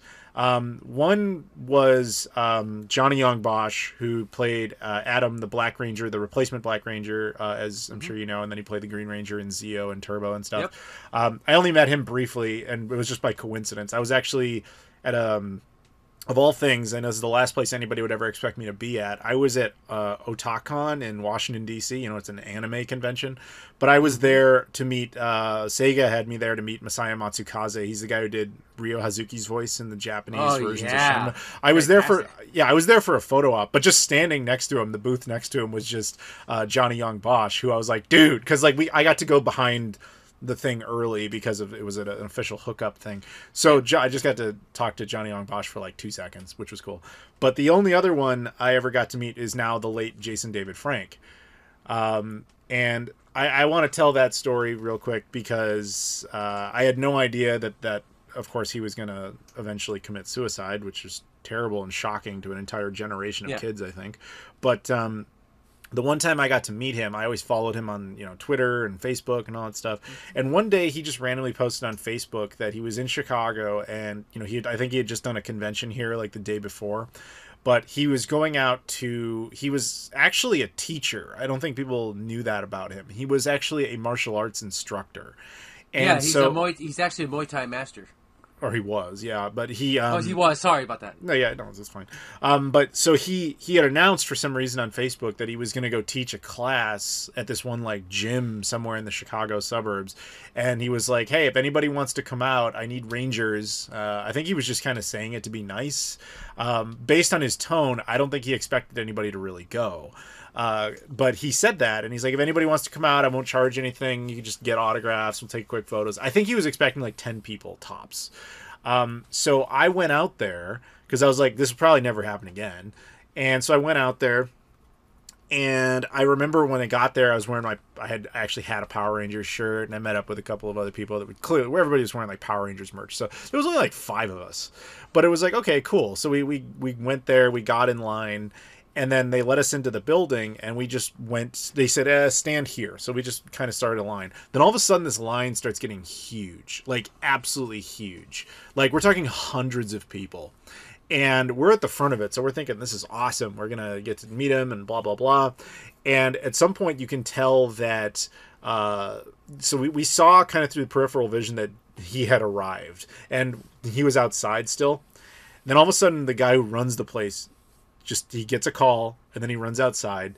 He comes back 5 minutes later, and he comes in and makes an announcement. He's like, hey, everybody, just so you know, Jason David Frank is here. He'll be in a minute. Just so you're aware, his priority today, he's teaching these kids their class.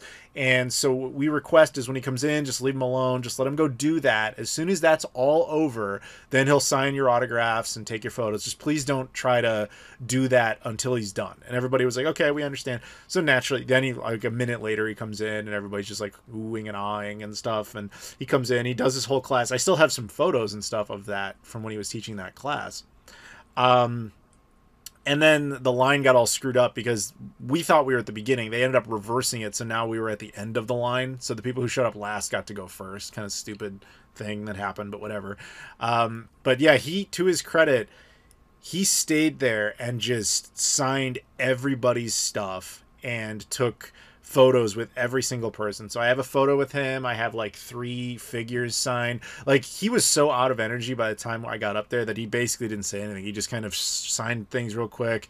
I remember asking him because at the time he was doing a thing with Machinima, the YouTube network, and I was working with Machinima. So I thought maybe we could bond over that for a second, but he just had no energy. I was like, "It's true, you still working with Machinima?" He's like, "Yeah, I do a lot of projects."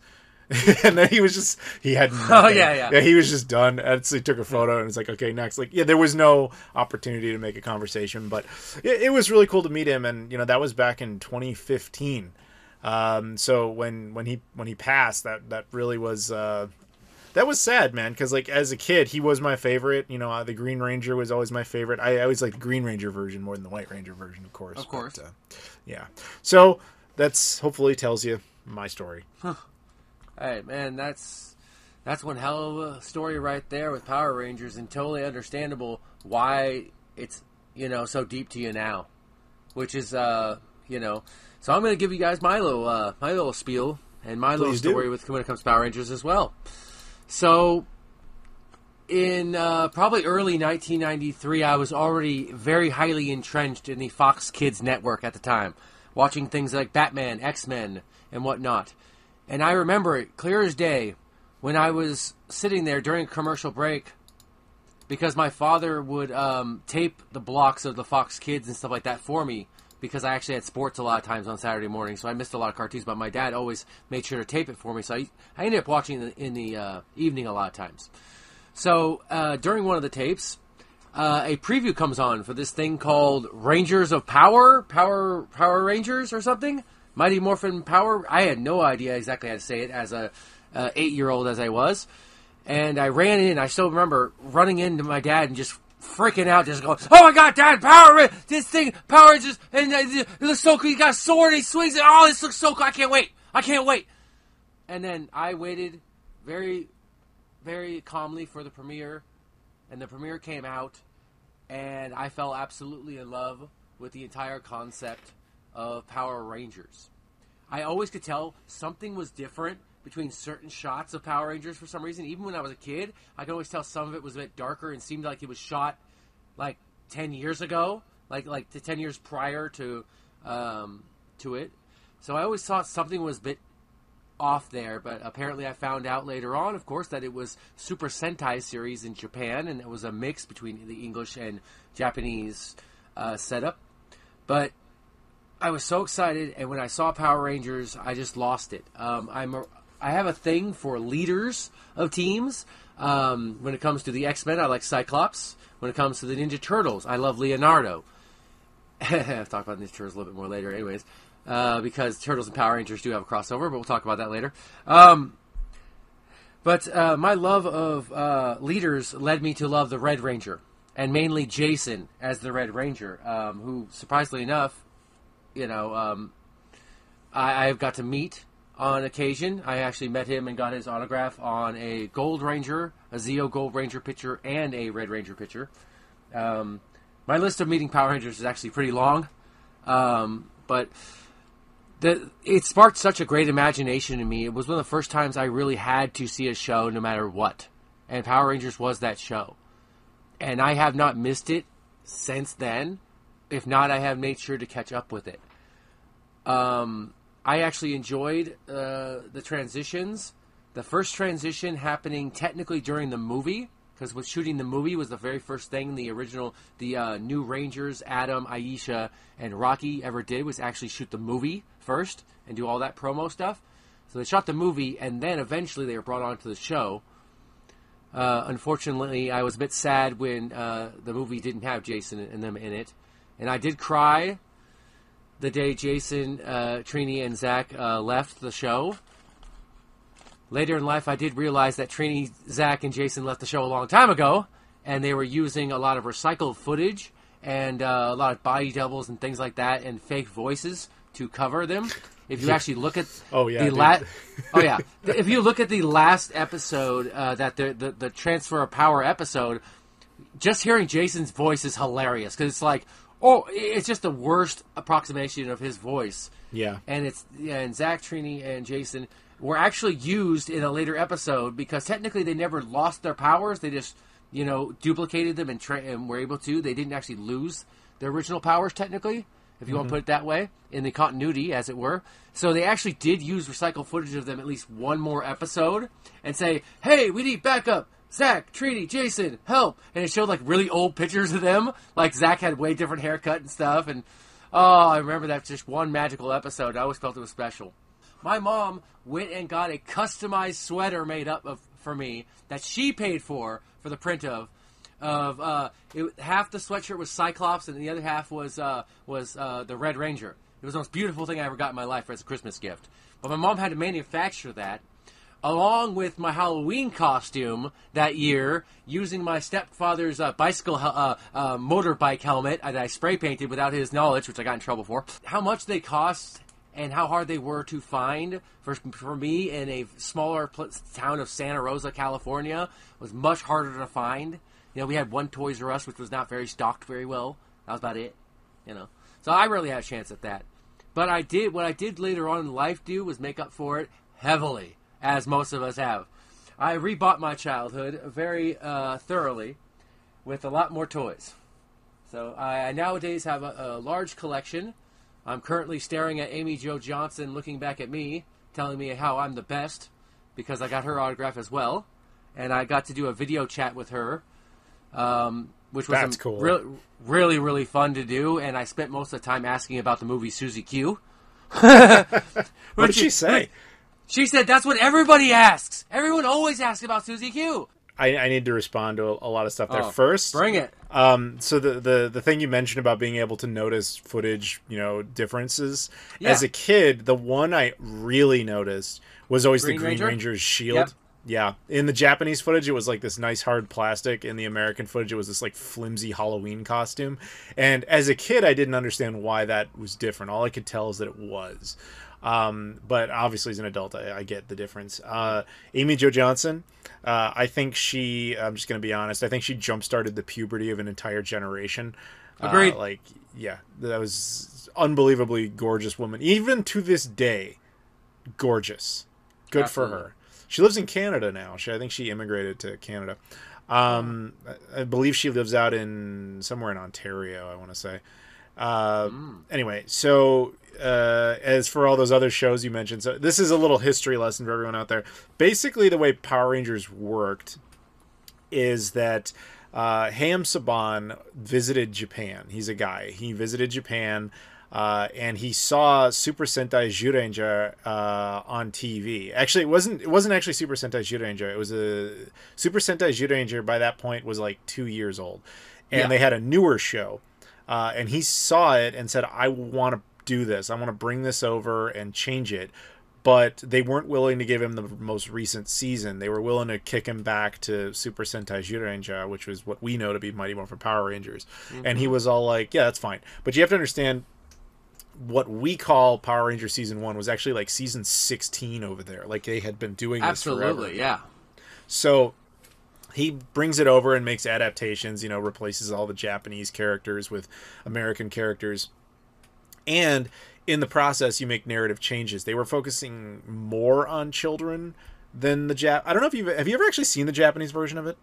Absolutely. I actually have Zyuranger on DVD. Shout Right. Factory actually has the rights to the DVD pressing of those ones. Right. So I have the same thing. Now, I'm imagining a lot of you guys haven't watched it, but if you have or haven't, basically the premise is very different than Mighty Morphin Power Rangers.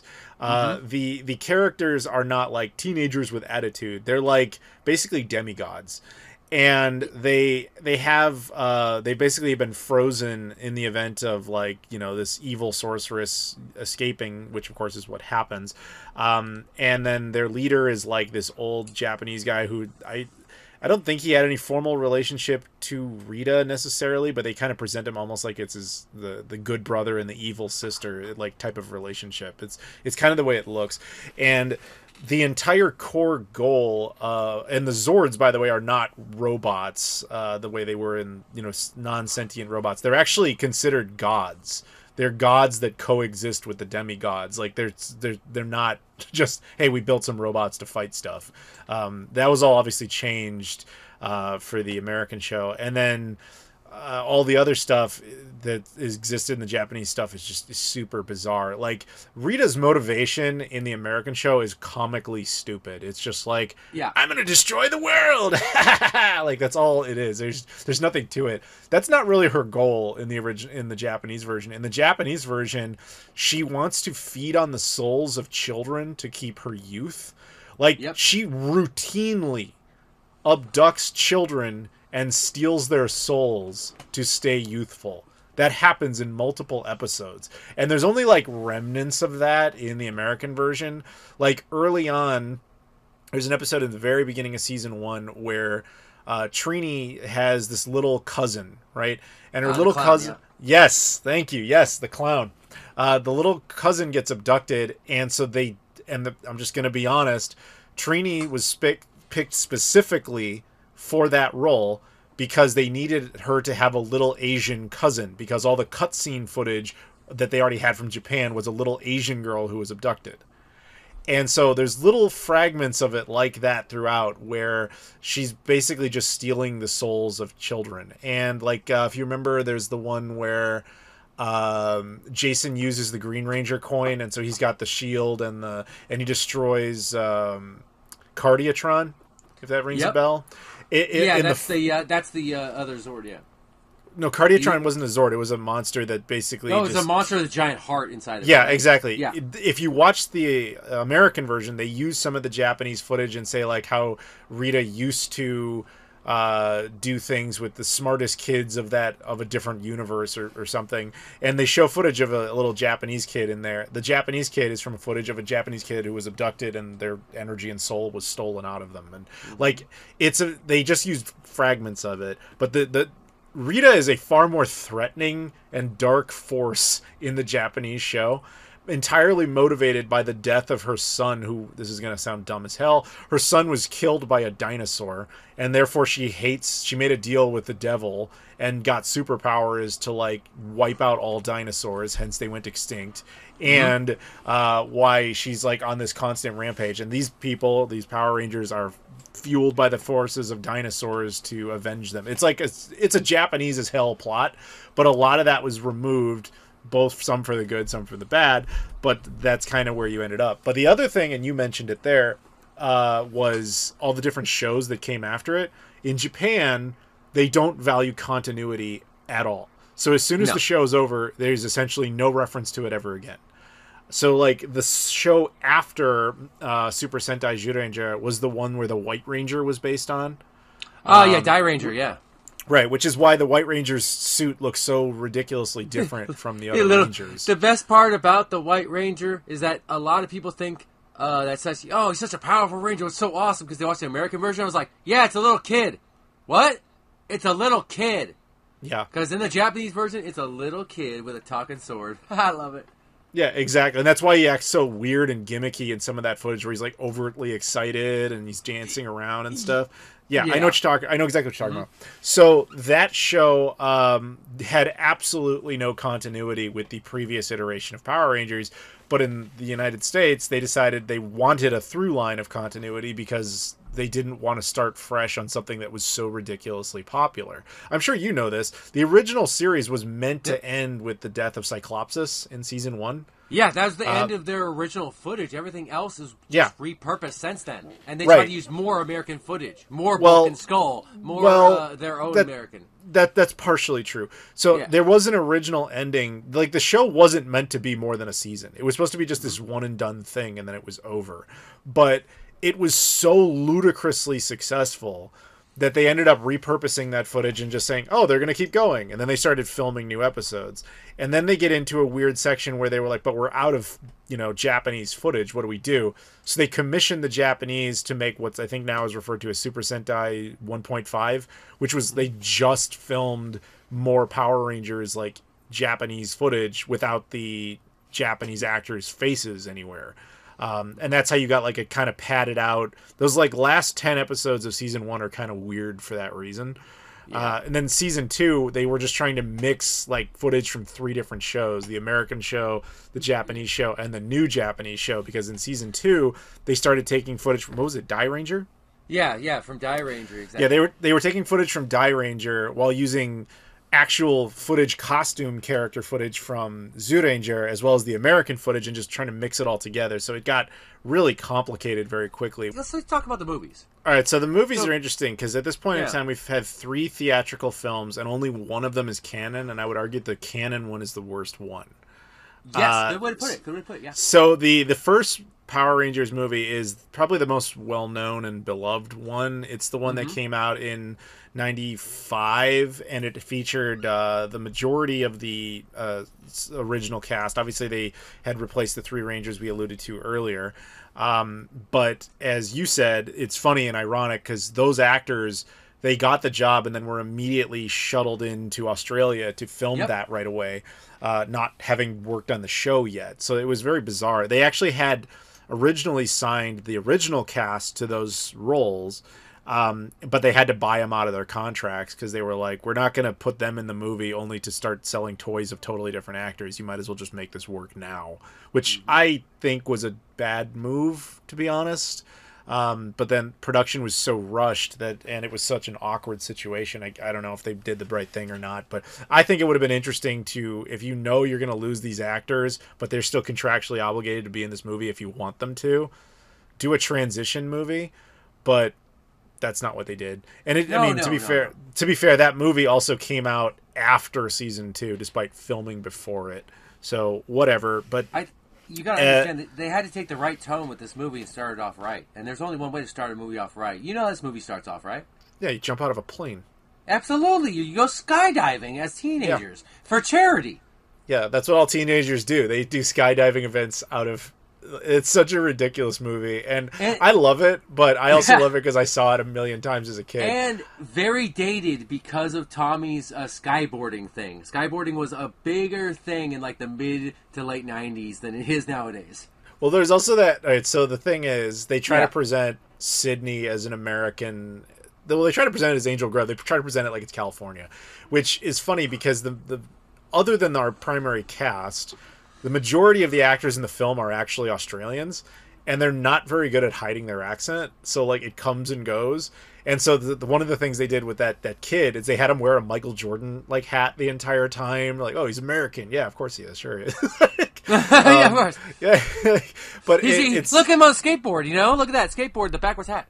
Yeah, he looks like Bart Simpson, right? Okay, Yeah. that's There you American, right? Anyway, regardless, I still love that movie, and as a kid, I didn't understand that, you know, what they were doing with it and how it's going to feed into a new season, which it really didn't. But I remember thinking Dulcia was going to become the Purple Ranger. They were going to somehow take the power of Ivan Ooze and create the Purple Ranger. I legit believed that as a child the first time I saw it. And I remember thinking that, but obviously that didn't happen that way. But yeah, the movie is weird because ultimately it has no point. Like, it's not connected to the show. Yeah. They roughly used the same Zords, but then they gave it its own brand new canon intro in a 3-parter, which actually, to be honest, was a better narrative than the Power Rangers movie was. The Ninja series was really great, yeah.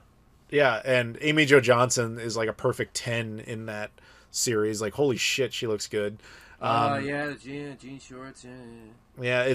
I'm sorry, everybody, but go look it up. You're just like, wow, she looks amazing. Good for her. That wind is going just right in that scene too. Yeah.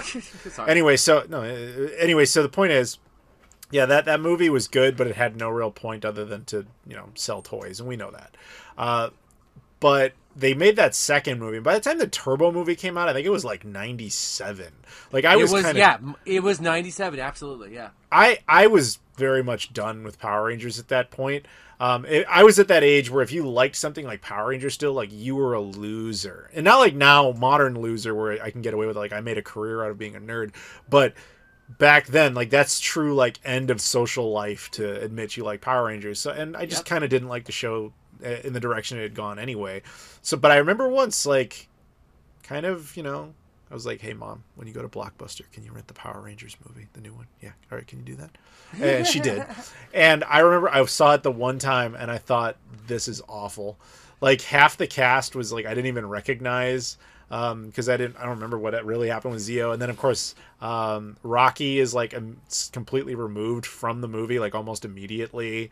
Yeah. And then I was like, oh, they brought a stupid little kid into the thing, which is always a bad idea. And yeah, and then they only did the Zeomorph one time, and that's when Catherine tries to morph, and then I even as a kid, to this day, I'm not totally clear what happened. She morphs, and it's like she hits the water in mid morph, and then the morph doesn't work. I'm like, did that destroy their Zeo powers? Like, what happened there? The continuity that us fans have come up with is to morph, you have to be concentrated in a state of grace almost, and able to do it properly. You can only morph out of two ways: out of anger and out of calm and peacefulness. And as soon as she hit that water, she was mid morph. She lost her concentration. She wasn't able to morph. And so all their powers just went away. No, but basically what they said also in the movie, because I've rewatched it enough times, is that they need power. They need more. They need something better than their Zeo powers, stronger. So they switched to the turbo powers. Yeah, that's. I mean, obviously, and mainly because they needed the keys to get to the random planet, so they can get the dwarf guys a magic wand thing, so she can marry the lava monster. Mm-hmm. I'm not kidding. That's the fucking story. Oh, jeez. But I actually saw this movie. I saw this movie in theaters, but I had to go to like a really tiny theater that with only like a couple screens because it wasn't in like the main movie theaters and stuff, you know. And I remember hearing that this movie made like the difference in the first movie and second movie was almost $30 million in like box office. Like the difference in between them, you know? Yeah. That movie, it was only 30 million. I would have thought that this one would have done way worse. I think okay. So Turbo Power Rangers movie made like 9 million, and like Mighty Morphin made like 40 million or something like that. You know? Okay. All right. Okay. So then there's the much later 2017 movie.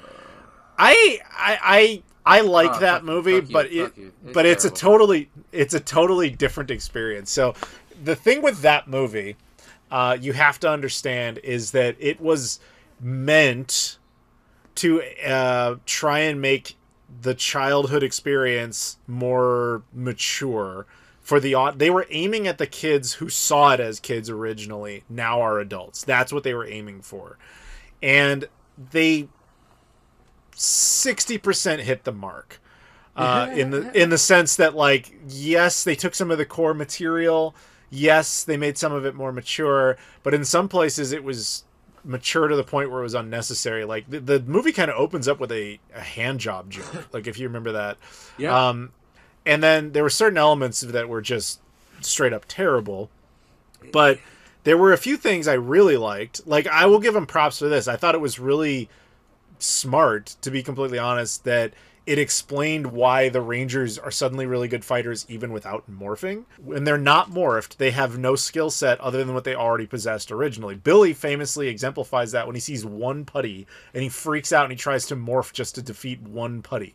The new movie gave him basically like Superman strength when they weren't morphed, which to me made a lot of sense had that storyline gone anywhere. But like, that movie is a mixed bag. It did some stuff really right and some stuff really wrong.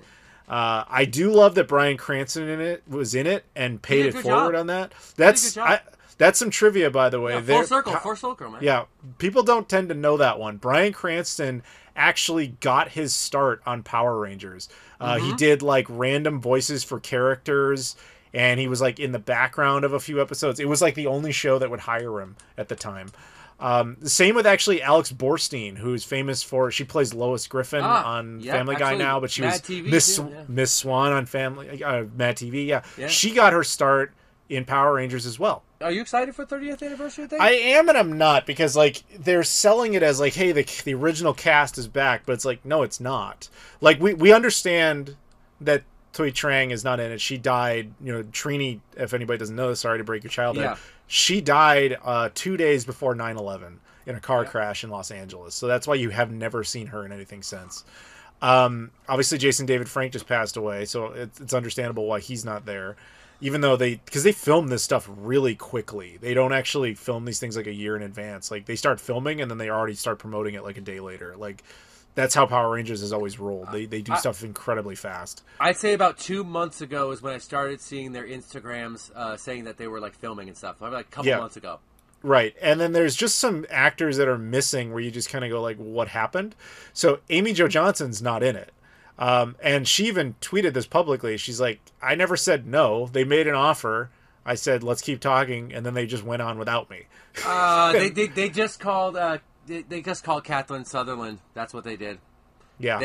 Because Kathleen Sutherland, who played a fantastic second Pink Ranger and whatnot, and was transferred properly, she tends to, come a bit cheaper than Amy Jo Johnson. She's already done legacy stuff.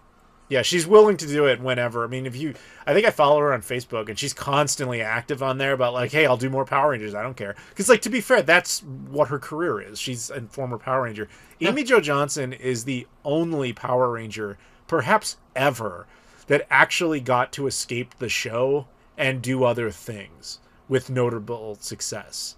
She was on Felicity. She was a musician. We talked about Susie Q earlier. Yeah. She's actually done a bunch of movies. Like, dude, she has done like action films. Like, and there's she did some like dark movies. I mean, there's let's just put it this way: if you had a crush on her, there are movies where you can see more of her. Let's leave it at that. Yeah. But Flashpoint's really good with her playing with the SWAT team. Yeah. Point is, she not that she wouldn't have done it, she says she would have, but like, come on, like, this is what the same core problem with Power Rangers has always been, how cheap it can be.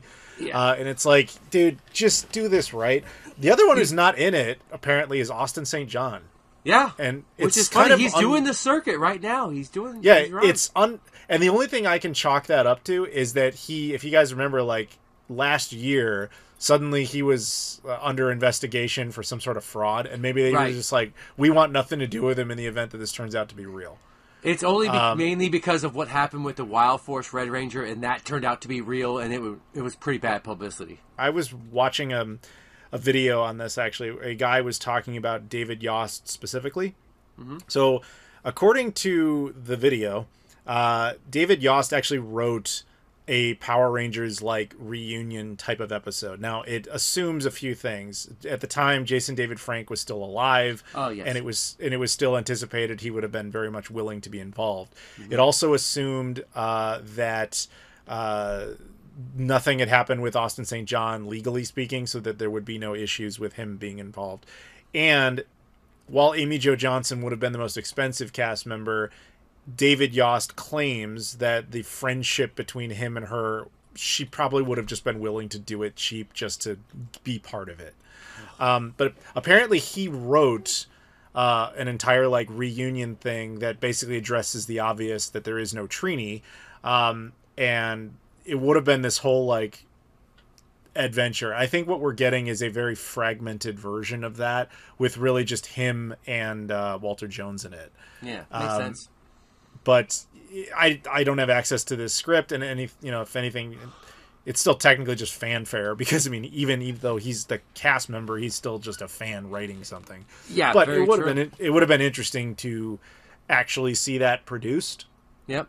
But we will, sadly, as I'm sure you guys know, we will never get a true Power Rangers reunion. I mean, we really couldn't have since 2001. All right, this has been great, guys, talking with this stuff. I had an amazing 2 years of fun getting to talk with Adam and with Rob and getting to hear everyone else on the podcast. One hell of a cast, guys. One hell of a podcast. Better than any of the rest. Make sure to keep up with Adam Koralik. The man is talented. The man is a genius in my eyes, as always. Please follow him, subscribe to him, and make sure to support him always. I got to support him for 2 years, and it's been a damn honor. Well, dude, it's been a pleasure. Thank you very much for being part of the show's history. Hopefully, we get to see you back one day, man. You got to be like David Yost. You have to come back. Yeah, dude, absolutely, man. Except you're not being kicked out of here. I'm gonna be I'll be writing my own return episode, as it were. That'll be an inevitable episode of the show where it's like, I don't know, maybe the 100th episode of the podcast where I just like have every former guest ever all on the same episode. Oh, dude, yeah, definitely do an anniversary thing. Yeah. Any we'll anniversary thing, always hit me up. I'm always down for any specialty or anything like that. But for the regular cast, I gotta get my butt to work. Yeah, but hopefully you complete that for your mom, man, and then maybe after that you can come back. Well, dude, thank you very much, as always. And to everyone else, huge shout-out to Abdullah for joining us earlier, as well as Joseph, sort of Rob, but as well as the Patreon backers, Lodmott, Chuck Shaw, Spencer Puryear, as well as Tim Inman, Luis Bonilla, Loke, Michael Kelly, and Trey Wagner. Thank you to all of you guys. Obviously, Keith, thank you too. Thank you everybody else who supports in any way, shape, or form, whether it's actually signing up on Patreon or if it's just listening casually. Appreciate you. Thank you very much, and see you all later.